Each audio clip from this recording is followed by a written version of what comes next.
कितनी समस्याएं गिनो। महाराज जी बेटा है पर बड़ा नालायक, सुनता नहीं। पहली, महाराज जी है शादी नहीं हो रही है, दूसरी समस्या शादी नहीं हो रही, हो गई महाराज जी बहू बिल्कुल पिशाचिनी आई है, डाकनी पिशाचिनी। तीसरी समस्या, महाराज जी बहू है वो रोटी नहीं देती।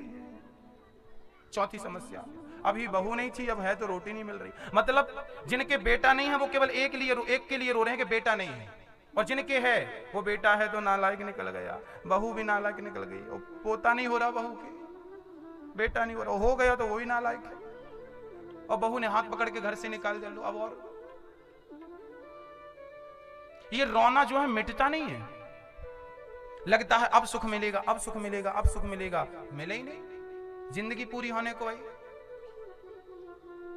सुख के सपने देखते देखते जीवन पूरा हो रहा है। सुख कब मिलेगा राम जाने, हम मरने में मिलेगा। हाँ? मृत्यु ही सबसे बड़ा सुख है। हाँ, आजादी पाना हो तो क्या करना पड़ता है। एक तोता था, पक्षी, कबूतर, पिंजरे का पक्षी। एक तोता था, गुरुजी से बोला गुरुजी हम पिंजरे में हैं, आप कोई ऐसी कथा सुनाओ कि हम पिंजरे से छूट जाएं, हमें जेल में बंद किया लोगों ने। तो गुरुजी ने कहा तेरे को कान में मंत्र देंगे यहां। गुरुजी ने तोते से कहा सुन, क्या? बोले कल मर जाना, दोनों पांव ऊपर कर लेना। ठीक है गुरुजी। गुरुजी ने मंत्र दिया। आज रात में जब सुबह घर के लोग जागे तो तोता उल्टा पड़ा था, पांव ऊपर और सिर लटका। घर वालों ने सोचा तोता मर गया, और मर गया तो पिंजरा खोला, हाथ में लिया, तोता सीधा होकर उड़ गया। तुरंत गुरुजी के चरणों में गया, गुरुजी आपने मोक्ष का सही मंत्र बताया, मर जाओगे तो अमर पद को पा जाओगे। मरने का क्या अर्थ है? अपने घर परिवार के लिए जी रहे हो ना, तब तक शांति नहीं है जब तक जी रहे हो। सबके लिए मर जाओगे, केवल कृष्ण के लिए जियोगे तो आनंद मिलेगा। मर जाओ सबके लिए। हम तो कहते हैं 50 साल के होते ही आप लोग मर जाया करो। क्षमा करना, कौन सा मरना? असली वाला नहीं, तू मरने की फोटो कॉपी। 50 साल के बाद मर जाना। किसके लिए? अपनी पत्नी के लिए, अपने पति के लिए, अपने बच्चों के लिए, अपने परिवार के लिए, अपनी दौलत के लिए। जिंदा रहना तो केवल कृष्ण कन्हैया के लिए। अब तो कन्हैया तेरा हूं, सारी जिम्मेदारियां निभा दी, सबके लिए जी कर देख लिया, अब तेरे लिए जी के देखना बाकी रहा है। बस तेरे लिए जिंदा हूं, बस मर जाओ। देखो पक्षी का बंधन छूट गया कि नहीं मरने से, आपका भी बंधन छूटेगा मरने से। मर जाओ।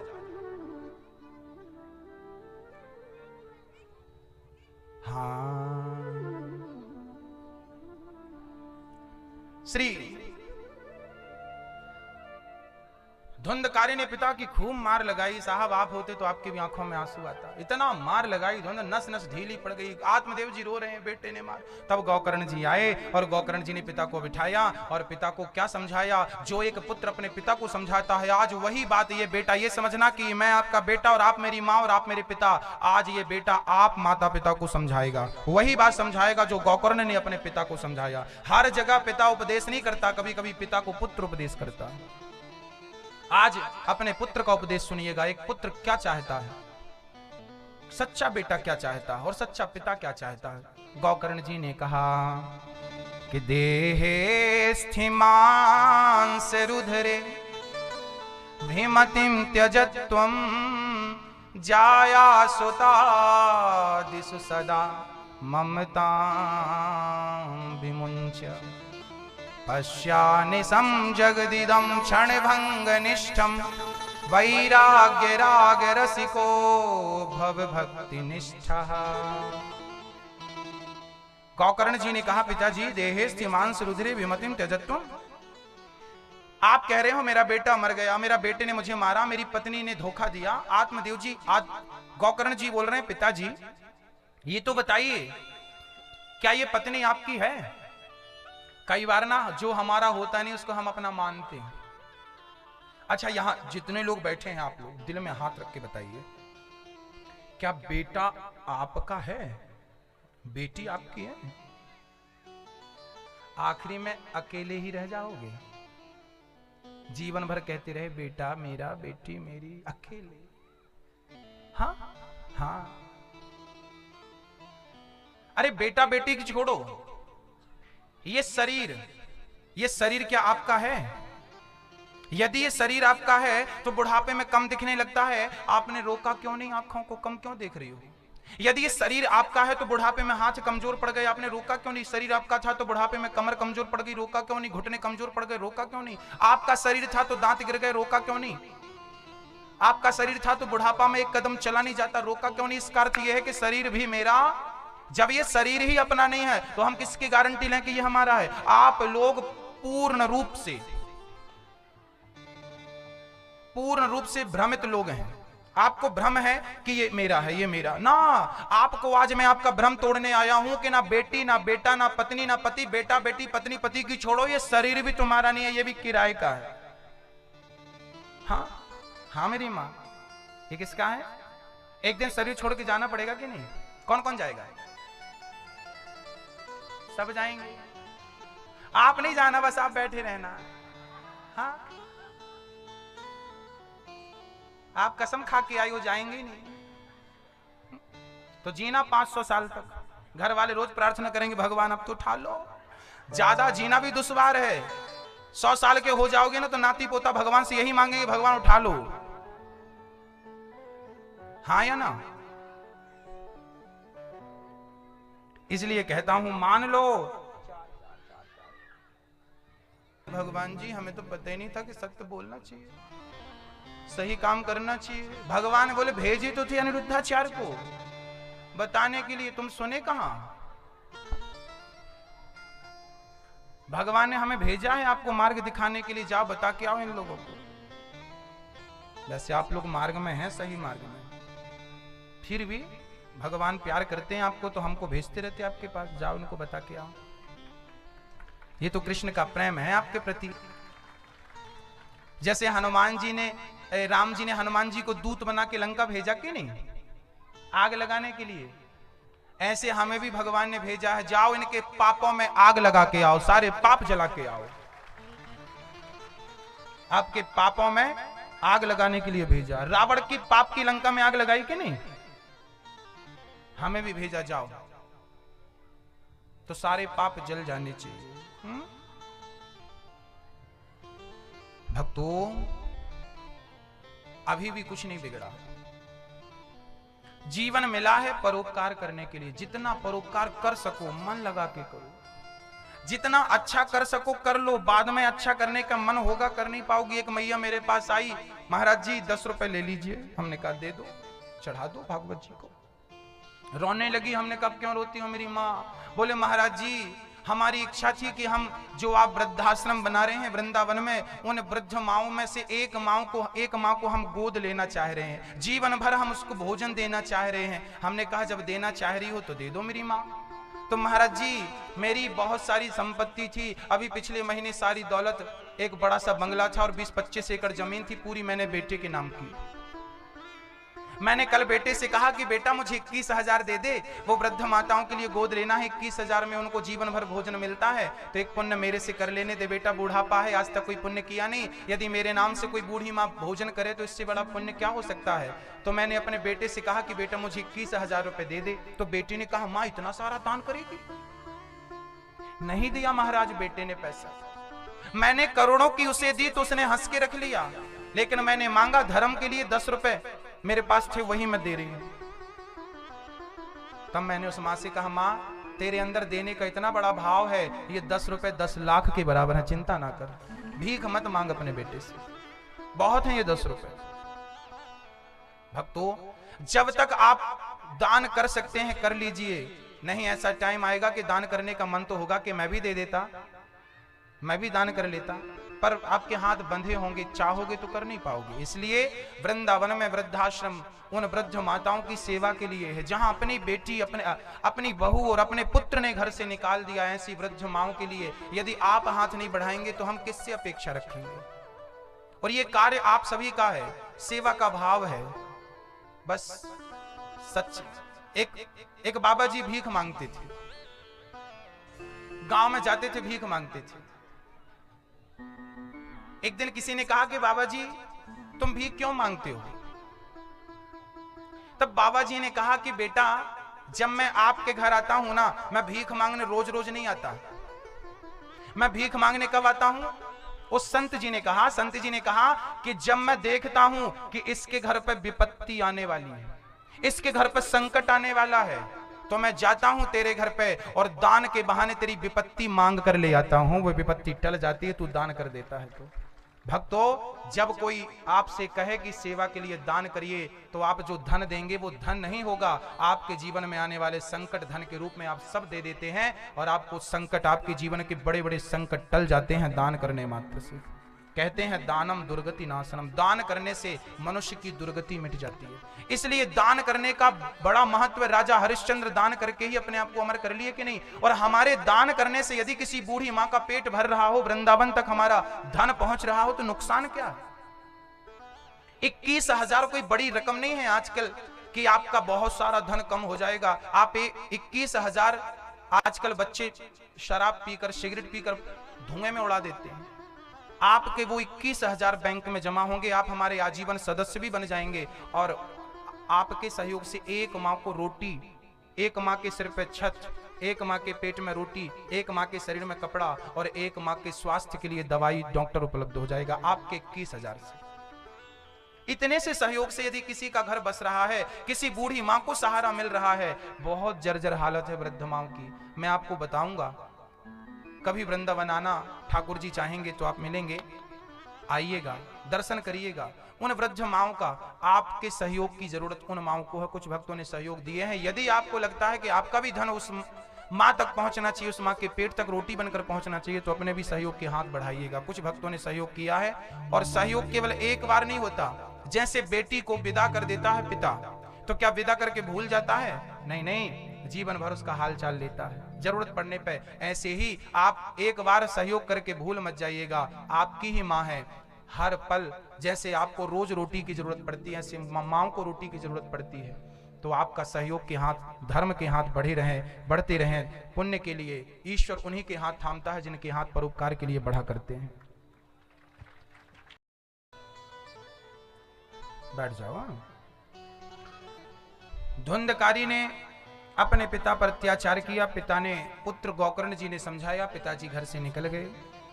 मां को धुंधकारी ने मारा, मां कुएं में कूदकर मर गई। 5 स्त्रियों से धुंधकारी ने संबंध रखा, वैश्याओं से। क्या परिणाम हुआ? उन 5 स्त्रियों ने धुंधकारी को गला दबाकर मार डाला। धुंधकारी की कितनी स्त्रियां थी? 5। वो इन 5 इंद्रियों का, 5 पत्नी 5 स्त्री मतलब 5 इंद्रियां। हम सबकी 5 इंद्रियां होती हैं। सबसे खतरनाक कौन सी इंद्री है?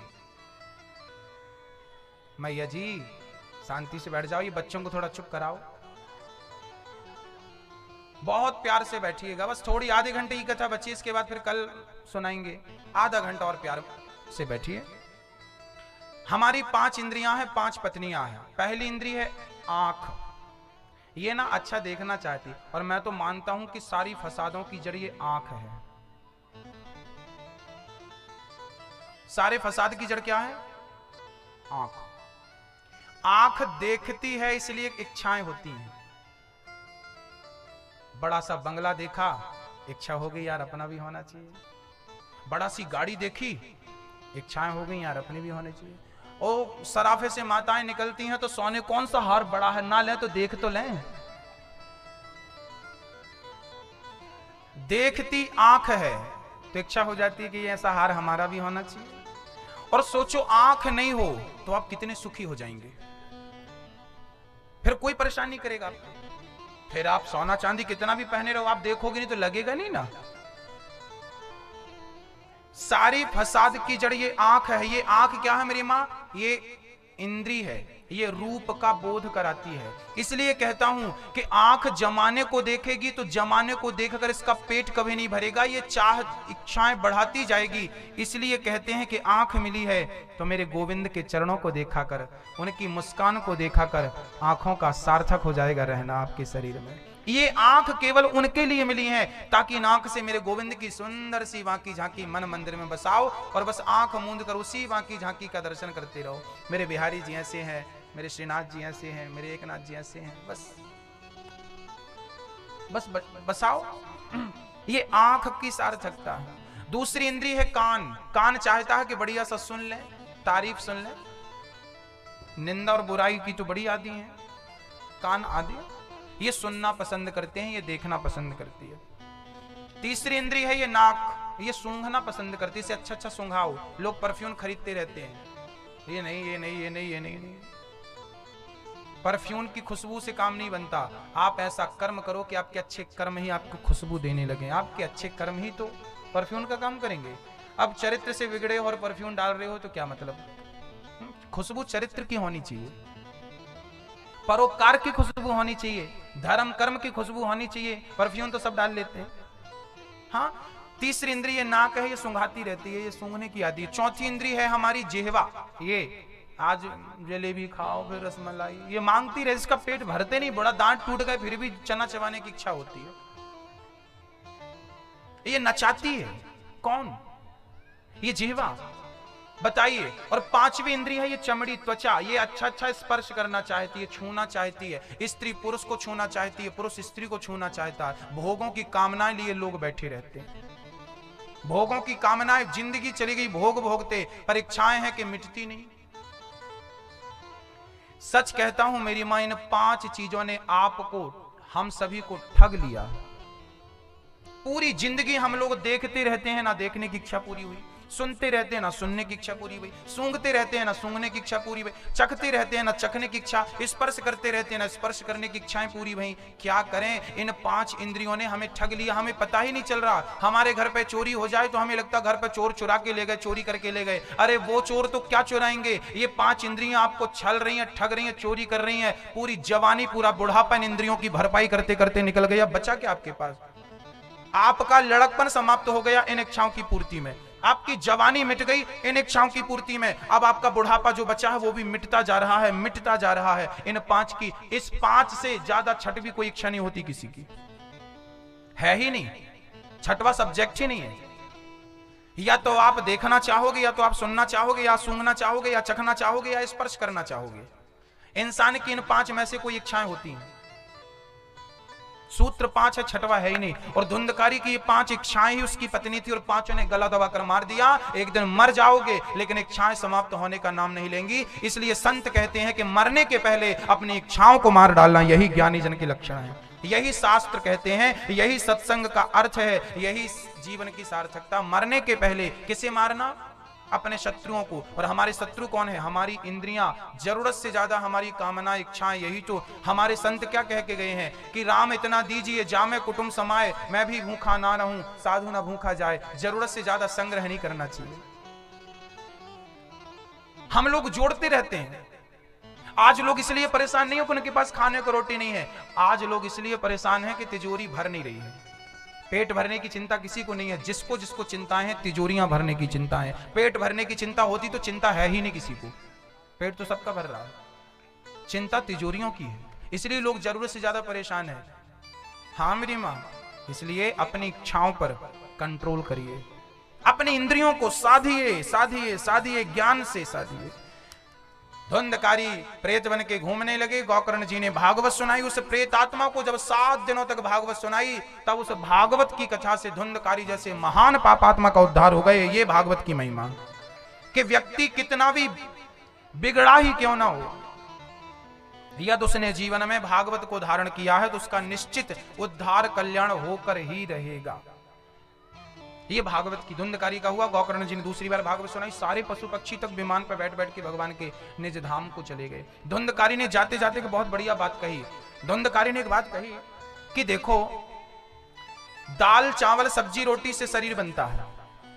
आप दाल चावल आप भोजन ना करो तो क्या आपके शरीर में ताकत रह जाएगी? मर जाएंगे कि नहीं हम लोग?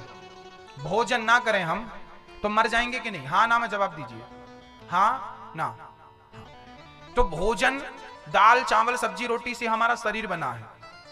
अब ये दाल चावल जो है ना मेरी माँ, सुबह की बनी दाल शाम को गंध मारने लगती है, हाँ या ना? खराब हो जाता है कि नहीं गर्मियों के टाइम पे? सोचिए कि सुबह का बना भोजन शाम को बिगड़ जाता है, उसी भोजन से बना हुआ ये शरीर भला कब तक चलेगा? शरीर बिगड़े उसके पहले अपना लोक परलोक बना लेना, यही ज्ञानी जन के लक्षण है। बिगड़ने के पहले बना लो, नहीं तो ये बिगड़ जाएगा, ये काम पे नहीं आएगा, ये सुनेगा नहीं। अभी सुन रहा है शरीर, अभी ताकत है बैठने की, चलने की, राम राम जपने की, कर लो भजन, बाद में रोने के सिवा कुछ नहीं रह जाएगा। भागवत श्रवण करने का अधिकारी श्रोता तीन प्रकार के, सोता श्रोता सरोता। सोता वो जो सो जाएं वो बढ़िया होते हैं, सरोता वो जो बात करें ये थोड़ा घटिया होते हैं, और श्रोता सबसे उत्तम होते हैं जो केवल कथा सुनते हैं। श्रोता। वक्ता कैसा हो? विरक्तो वैष्णवो विप्रो वेद शास्त्र विशुद्धिकृत दृष्टा अंत कुशलो धीरो वक्ता कार्योति निष्प्रहा। विरक्त हो, वैष्णव हो, भगवान का भक्त हो, केवल बातें ना करे स्वयं भी भक्त हो, विश्वास की बातें ना करे स्वयं भी विश्वास रखता हो, और वक्ता संतुष्ट हो, संतोष रखने वाला हो, ऐसा वक्ता हो, ज्यादा हाय हाय ना हो। श्रोता वक्ता ऐसे होने चाहिए। अब नारद जी महाराज झूम झूम के कीर्तन करने लगे, सुंदर सा दर्शन हुआ। आइए चलते हैं भागवत के स्वयं प्रथम स्कंद के प्रथम अध्याय के प्रथम श्लोक की ओर। भागवत सुनने से धुंधकारी जैसे पापी का कल्याण हुआ, ये तो थी भागवत की महिमा। अब चलते हैं भागवत में कि जन्माद्यस्य यतोऽन्वयादितरतस् चार्थे सुभिज्ञः स्वराट् तेने ब्रह्म हृदय कवये मुह्यन्ति सूरयः तेजो वारिमृदां यथा विनिमयो यत्र त्रिसर्गो मृषा धाम्ना स्वेन सदा निरस्तकुहकं सत्यं परं धीमहि। जन्म आदि यस्य जन्माद्यस्य, जिस परमात्मा के द्वारा हमारा जन्म होता, जन्माद्यस्य यतोऽन्वयादि तरतश्चा चार्थेषु विज्ञः स्वराट, अर्थात स्वानैव राजतीति स्वराट, जो भगवान सब कुछ जानते हो, जिनके प्रकाश से सूर्य और चंद्रमा भी प्रकाशित होते हो, उन्हें स्वराट कहते हैं। वो ईश्वर तेजो वारी मृदाम यथा विनिमयो, जिनकी भ्रांति ब्रह्मा मुह्यन्ते यत् सूर्यः, जिस परमात्मा की भगवान की भगवत्ता को ब्रह्मा ना जान पाए। एक बार ब्रह्मा जी को मोह हो गया था, जब भगवान गाय और बछड़े चुरा कर ले गए थे, बछड़े और ग्वाल वाल चुरा कर ले गए थे। ब्रह्मा जी भगवान कृष्ण गए थे चराने, तो ग्वाल वालों को और बछड़ों को ब्रह्मा जी ने चुरा लिया था, क्योंकि उन्हें डाउट हो गया था कि ये कैसा भगवान है, क्योंकि भगवान मधुमंगल के गाल की लगी कड़ी को चाट लिया था भगवान ने। भगवान ऐसी ऐसी लीला करते हैं ना कि उनकी लीलाओं को देखकर ब्रह्मा मोहित हो जाते हैं। मुह्यन्ते यत् सूर्यः, कैसे? जैसे कभी कभी आप रोड में जाते हैं ना, तो गाड़ी से जाते हैं, बस से जाते हैं, तो लगता है गर्मियों के दिनों में कि रोड में पानी भरा है, भरा होता नहीं है पर दिखता है, भ्रांति होती है। जैसे नदी के किनारे सीपी पर जब सूर्य की किरण पड़ती है तो ऐसा लगता है कि चांदी पड़ी है, पर होती नहीं, भ्रांति है। ऐसे ही भगवान में तीनों गुण है नहीं, सतोगुण तमोगुण रजोगुण है नहीं, पर भ्रांति के कारण लगता है कि भगवान भी सतोगुण तमोगुण रजोगुण के वश में है, भगवान भी हम जैसे साधारण। ऐसा कभी कभी डाउट, इंद्र को डाउट हुआ, पानी बरसाया, भगवान ने गोवर्धन उठा के डाउट क्लियर किया। ब्रह्मा जी को डाउट हुआ, ब्रह्मा जी को डाउट हुआ तो भगवान ने बछड़े स्वयं बन गए, ब्रजवासी स्वयं बन गए और लीला चालू रखी, तो ब्रह्मा का संदेह दूर हुआ। और की क्या कहें, माता सती को, भगवान शिव की पत्नी तक को तो संदेह हो गया था, मेरे गरे नथु खैरे की क्या कहें। माता सती को संदेह हुआ था, तब ना राम की परीक्षा लेने गई थी। एक बार त्रेता जुग माही शंभु गए कुंभ बज्र सिपाही संग सती जग जननी भवानी पूजे ऋषि अखिलेश्वर जानी। शंकर जी ध्यान में बैठे हो, माता सती सीता बन के गई, राम जी में रावण के पास से आ गई। राम जी बोले आप सीता नहीं हो, आप तो मेरी माँ हो। माता सती बोली आपने पहचाना कैसे? राम जी बोली बिल्कुल सरल था, मेरी सीता हमेशा अपने पति के राम के पीछे खड़ी होती, आप तो आगे खड़ी हो, आगे मेरी माँ ही खड़ी हो सकती है, मेरी पत्नी कभी खड़ी नहीं हो सकती। पहचान लिया। भक्तों, जिस भगवान को ब्रह्मा ना जान पाए उसे हम क्या जान पाएंगे? पहले तो ये समझने का विषय है। ये भागवत के पहले अध्याय के पहले श्लोक में बात क्लियर हो रही है, ताकि आपको कल डाउट ना हो जब मैं भगवान की लीला सुनाऊंगा कि वो मक्खन चुराए, मटकी तोड़े, गोपियों के पीछे नाच रहे और गोपियों के संग रास रचा रहे। आपको कैसा भगवान है, रास रचाता है? आपको डाउट होगा आगे चल के, कैसा भगवान है, मटकी तोड़ता है, मक्खन खाता है, कैसा भगवान है बताओ, ये गोपियों के संग नाच रहा है बताओ। आपको डाउट होगा भगवान पर आगे चल के, उसमें डाउट ना हो इसलिए पहले बता दिया कि मोहियंत यत् सूर्या, ब्रह्मा मोहित हो गए, तैरो गहरे नत्थु घेरे की बात नहीं कर सकते। वो भगवान है, भगवान संदेह का नहीं श्रद्धा का सब्जेक्ट है। यदि श्रद्धा से समझोगे तो समझ में आएगा, संदेह की दृष्टि रखोगे तो संशयात्मा विनश्यति गीता में लिखा। ईश्वर संशय का विषय ही नहीं है। मां ने कह दिया कि ये तुम्हारा पिता है, बस मान लो, अब इसमें संशय, ये कैसा पिता है, यही क्यों पिता है मेरा, ये कोई बात हुई? जैसे आपने कभी अपने पिता पे डाउट किया? नहीं किया, मां ने बोल दिया। तो आपने कभी डीएनए टेस्ट भी नहीं कराया होगा क्लियर करने के लिए? नहीं कराया, मान लिया। क्यों मान लिया भाई? विश्वास है ना मां पर कि मां ने कहा तो सही होगा। जैसे बेटे को मां की बात पर यकीन होता है, ऐसे हमें गुरुजनों की और शास्त्रों की बात पर यकीन रखना चाहिए। जो कह रहे हैं वही सत्य है। ईश्वर संदेह का नहीं, श्रद्धा का सब्जेक्ट। त्वमेव माता च पिता त्वमेव, ईश्वर को पिता मां कहा गया है। वहां संदेह उत्पन्न नहीं होता जहां मां बाप हैं, संदेह की गुंजाइश ही नहीं है। चलिए, ऐसे भगवान को सत्यम परम धीमहि, सत्य स्वरूप परमात्मा को नमस्कार करते हैं। भागवत में किसी का नाम नहीं लिखा कि रामम परम धीमहि, कि श्यामम परम धीमहि, कि दुर्गाम परम धीमहि, ना, केवल ईश्वर ने सत्य की प्रार्थना की है। सत्यम परम धीमहि व्यास जी ने। निगम कल्प तरोर गलितम फलम शुक मुखाद मृत द्रव संयुतम पिबत भागवतम रसमालयम मुहुरहो रसिका भोवि भावुका। ये भागवत रसिकों का सब्जेक्ट है, ये भोगियों की समझ में नहीं आता। सच बताऊं, भागवत सुनने के अधिकारी सब नहीं है।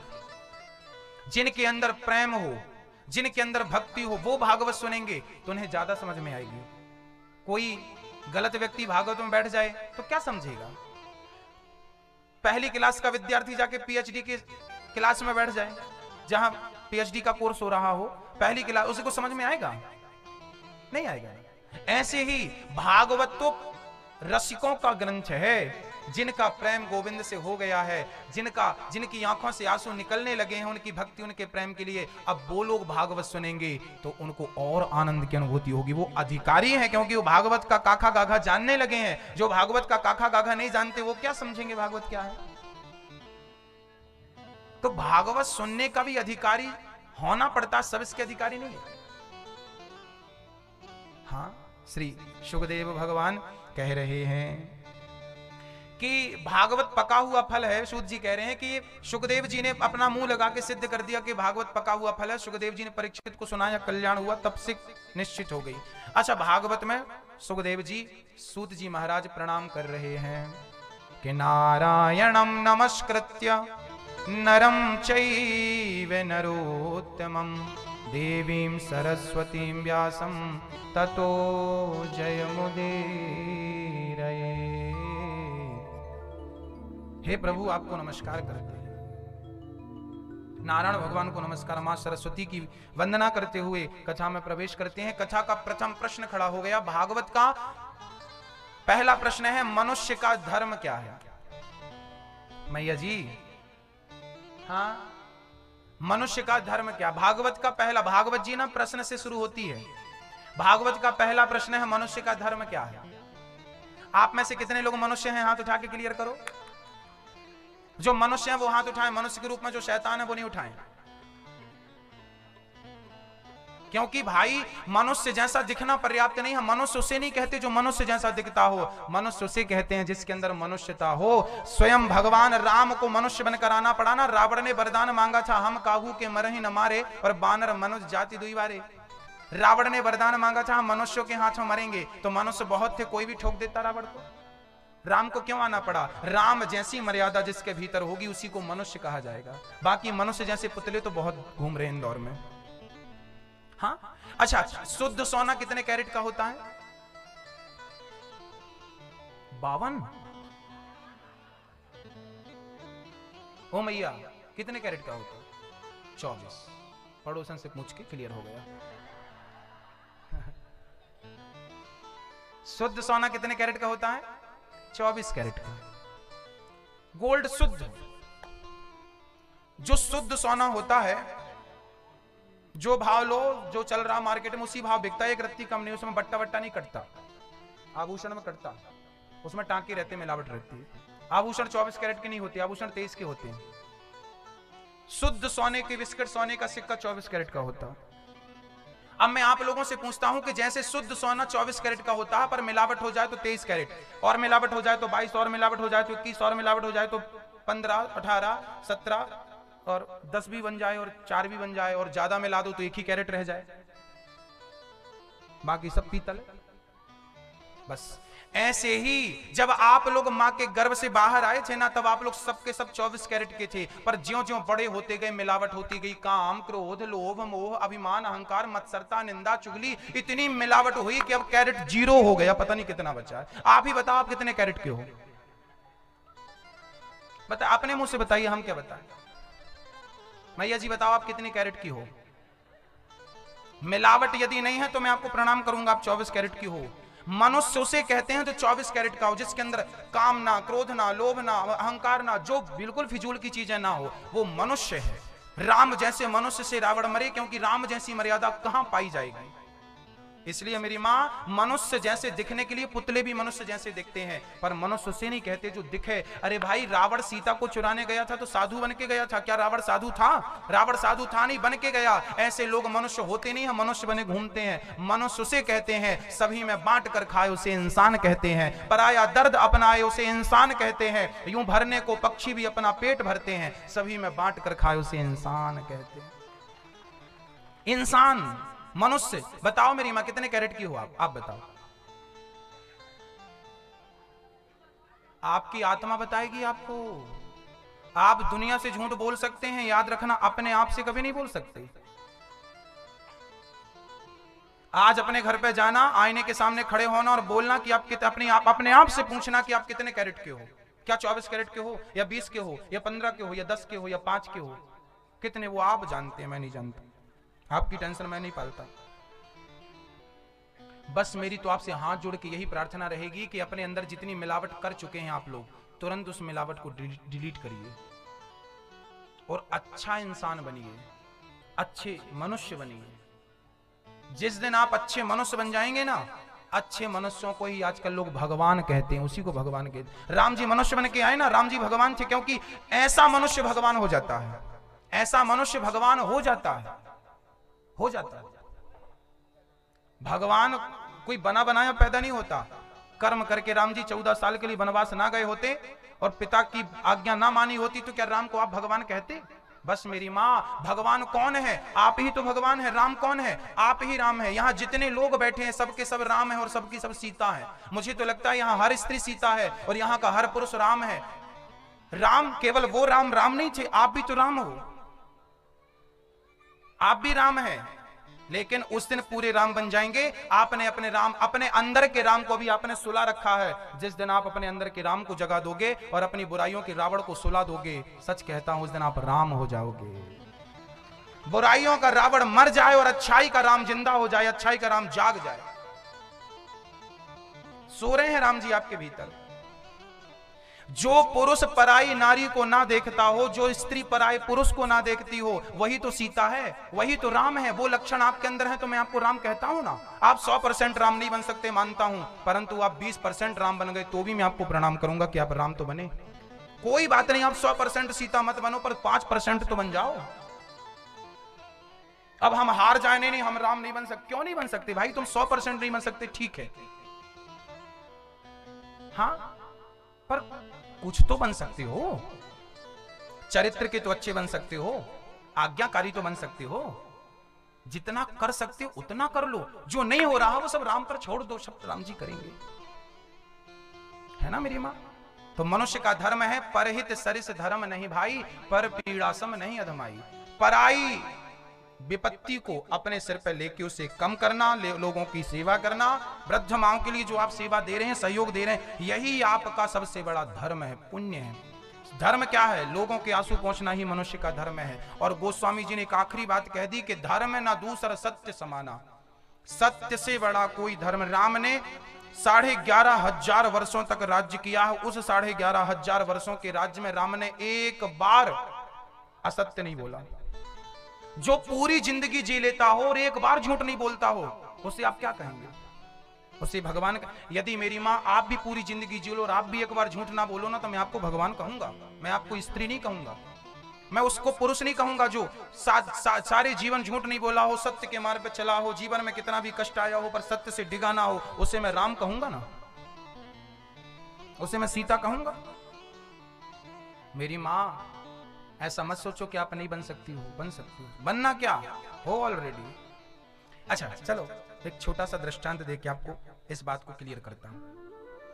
पहले के जमाने में ना सबके घर पे दरवाजे होते थे, तो वो दरवाजे ना सबके घर पे ना अपने आप लग जाते थे, तो लोग दरवाजे के पास बड़ा सा पत्थर रखते थे ताकि दरवाजा, ऐसा दृश्य देखा कि नहीं? पुराने जमाने में ऐसा ही था, आजकल तो वीआईपी हो गया सब, भूल गए हो तो याद दिला दूं मैं। पहले दरवाजा लग जाता था, तो जब हम लोग आते थे तो पांव से ही पत्थर को खिसका के दरवाजे से अड़ा देते थे, ये दरवाजा लग गया। अच्छा वो पत्थर आपके घर पर पहले था, आजकल आपको लोगों ने फेंक दिया होगा। मैं एक बात उसी से समझाऊंगा कि उस पत्थर को, जिस पत्थर को आप 10 बार लात मारते थे, यदि उसी पत्थर को किसी मूर्तिकार को दे दिया जाए और मूर्तिकार उसी पत्थर से बढ़िया सी छेनी और हथौड़ी से बढ़िया कटाई छिलाई करके और बढ़िया से राम का विग्रह निकाल दे, तो क्या उसके बाद आप दरवाजे में रखोगे? पांव से ठीक करोगे? नहीं। फिर उसे कहां रखोगे? मंदिर में रखो। क्या करोगे? पूजा करेंगे। वही पत्थर है, अलग से तो नहीं लाया ना, पत्थर वही था जिस पर आप लात मारते थे, दरवाजा पे लगाते थे, जब उसी पे मूर्ति। अच्छा ये बताइए, क्या मूर्तिकार ने उस पत्थर पे मूर्ति कहीं बाहर से लाके डाली? तो मूर्ति ऑलरेडी उसके अंदर थी, उसने केवल बाहर की कटिंग करी है, बाहर का आवरण हटाया है। क्या किया है? बाहर का, जोर से बोलो, बाहर का आवरण हटा दिया, छिलाई कर दी, बाहर का पत्थर कंकड़ हटा दिया, अंदर से मूर्ति का, राम जी का चित्र तैयार हो गया, विग्रह तैयार हो गया, मंदिर में रखो, पूजा करो, ओम जय जगदीश्वर। जैसे मूर्तिकार ने मूर्ति बाहर से लाकर नहीं डाली, ऑलरेडी उसके भीतर मूर्ति थी, केवल आवरण हटाने की देर थी, ऐसे ही राम आपके अंदर ऑलरेडी है, केवल अहंकार असत्य मिटाने की देर है। ये अहंकार असत्य मोह का ये आवरण हट जाए तो आप ऑलरेडी राम हैं। राम को बाहर से नहीं लाया गया, उस पत्थर पे ऑलरेडी थे, आपके भीतर भी राम हैं, सबके भीतर होते हैं, परंतु हम लोग वो आवरण नहीं हटा पाते पूरी जिंदगी। कौन सा आवरण? मोह का आवरण। क्रोध है, लोभ है, अहंकार है, निंदा है, चुगली है, क्या क्या नहीं भरा हम लोगों के भीतर। आपके अंदर कितनी बुराइयां, अच्छा गिन के बताओ। एक है क्या आपके अंदर? एक बुराई किसके अंदर बताओ? हमें लगता है 10 से कम नहीं होंगी हमारे भीतर, मेरे अंदर खुद हजारों बुराइयां, मैं दूसरों को क्या कहूं? हजारों बुराइयां भरी हैं मेरे अंदर, हजारों, बहुत ज्यादा कम बोल रहा हूं, लाखों बोलूं तो ठीक है, लाखों बुराइयां हैं भैया। बस प्रयास यही है कन्हैया, मैं अपनी बुराइयों को समाप्त करना चाहता हूं, पर मेरी ताकत नहीं है। मैंने बुराइयों को जितना, मैं अपनी इंद्रियों को जितना समझाता हूं, उतना ही ये फन फैलाती हैं। हे गोविंद, बस अपने चरणों में लगा लो, आप कृपा करेंगे तो ही ये इंद्रियां वश में होंगी, आप कृपा करेंगे तो ही सारी इच्छाएं समाप्त होंगी। नहीं तो कोई व्यक्ति अपने भरोसे कहे कि मैंने काम को जीत लिया, मैंने क्रोध को जीत लिया, मैंने लोभ को जीत लिया, मैंने, आप में से किसी के अंदर ताकत नहीं है कि आप काम को जीत सको। हाँ, मेरे राम कृपा करेंगे तो जीता जा सकता है। आप कहो मैंने क्रोध को जीत लिया ना, यदि राम कृपा करेंगे तो जीता जाना संभव है। आप कहेंगे मैंने लोभ को जीत लिया ना, कोई माई का लाल नहीं जीत सकता, मेरी माँ पैदा नहीं हुआ सुखदेव जी के सिवा। हाँ, नारद जी जैसे काम के अधीन हो गए हैं। नारद जी, हम क्या है? हम नारद जी के चरणों में लगी हुई धूल का 1,00,000वां टुकड़ा भी नहीं है।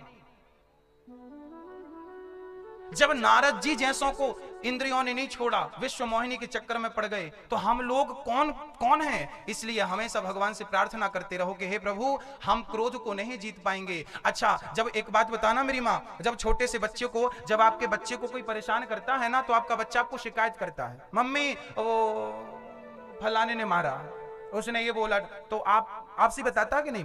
बच्चे को कोई भी दिक्कत होती किससे बोलता है? अपनी माँ से बोलता। बस मेरी माँ, आज एक बात नोट कर लो, आपको जो भी दिक्कत हो, आपको काम सताए, ये काम भी ना हमें सताता, आ जाता कभी कभी काम, क्रोध, लोभ, जैसे ही काम आए तुरंत भगवान से शिकायत करो, हे प्रभु क्षमा, पांव पकड़ लो भगवान के, हे कन्हैया मैंने आपकी शरण ग्रहण कर ली, ये काम वासना मुझे सता रहा है, ये काम सता रहा है, प्रभु कृपा करो ताकि काम ना सताए। जैसे ही भगवान के चरण पकड़ोगी, गारंटी लेता हूं मेरी माँ, काम की ताकत नहीं कि एक कदम बढ़ाएगा, तुरंत वापस चला जाएगा, यदि गोविंद के चरण पकड़ लोगे तो। जहां राम तहां काम नहीं, जहां काम तहां राम।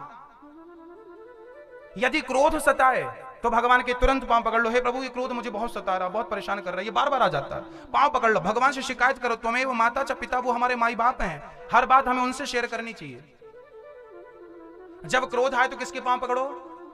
राम के। क्रोध आए तो राम के, अहंकार आए तो तुरंत, हे प्रभु मुझे इतनी कृपा मुझ पर करना कि मुझे कभी अहंकार ना आए, काम ना आए, क्रोध ना आए, लोभ ना आए, जितनी बुराइयां हैं प्रभु कुछ ना आए, बस जब भी आए तो तेरा नाम ही, तेरी कथा ही, तेरा कीर्तन ही आए, तेरी याद आए, बस और कुछ ना आए। बस यही उपाय है इस कलयुग में सब पाप से बचने का, नहीं दूसरा कोई ऑप्शन नहीं। कर लो आप कितने बड़े दिग्गज धुरंधर हो, बने रहो ना। ये जब इंद्रियां नचाती हैं ना तो अच्छे अच्छे नाचते हैं। इसलिए कभी ये मत कहना कि हमने इसको जीत लिया ना, वो जिताएगा तो हमारी ताकत नहीं। हाँ, मनुष्य का धर्म है गोविंद की शरण ग्रहण करना। शास्त्र बहुत हैं, शास्त्रों का सार क्या है? बोले 4 वेद 6 शास्त्रों में बात मिली है, 2 दुख दीने दुख होते, सुख दीने सुख होए। मनुष्य के कल्याण का साधन क्या है? ईश्वर सगुण है या निर्गुण है? इस प्रश्न पर कल प्रकाश डालेंगे। भगवान के अवतार कितने हैं, इस पर भी कल प्रकाश डाल लेंगे। कल कथा का समय 3 बजे से है, डेली 3 बजे से ही रहेगा, 6 बजे तक। ये कथा यूट्यूब पर भी लाइव चल रही है। आप लोग अपने मोबाइल पर अनिरुद्धाचार्य जी डालिएगा तो ये कथा यदि अच्छी लगी, उसमें से कोई भी बात अच्छी लगी है, अपने दोस्तों को, अपने मित्रों को फेसबुक व्हाट्सएप के माध्यम से यूट्यूब से लिंक शेयर करिए, ताकि उनको भी वो बात पता चले जो शायद उनको अभी तक पता ना हो। तो कथा यदि अच्छी लग रही है आपको तो आप शेयर करिए, और कथा टीवी पर चल रही है अपने रिश्तेदारों को बोलिए कि वो भी कथा श्रवण करें। आइए बिहारी जी का पावन दर्शन करते हैं, उसके बाद आरती में। माँ 1 मिनट, मैया जी आपने सोना चांदी कितनों ने पहन रखा? हाथ उठाओ। पहन के आई हो मेरी माँ तो कल से मत आना, और आज आई हो तो आज बचाना, पता नहीं घर जा पाता है कि नहीं तुम्हारा सोना। ये भीड़ भाड़ में कट जाएगी चैन, रोती नजर आओगी अभी आरती के बाद। कृपया अपने सोना चांदी मोबाइल पर्स का ख्याल रखना, यदि गिर जाए तो फिर शिकायत मत करना, ये समझना कि भगवान को चढ़ गया। हाँ, अपने सोना चांदी मोबाइल पर्स का खूब ख्याल रखना। बोलिए भक्त वत्सल भगवान की जय। आइए पावन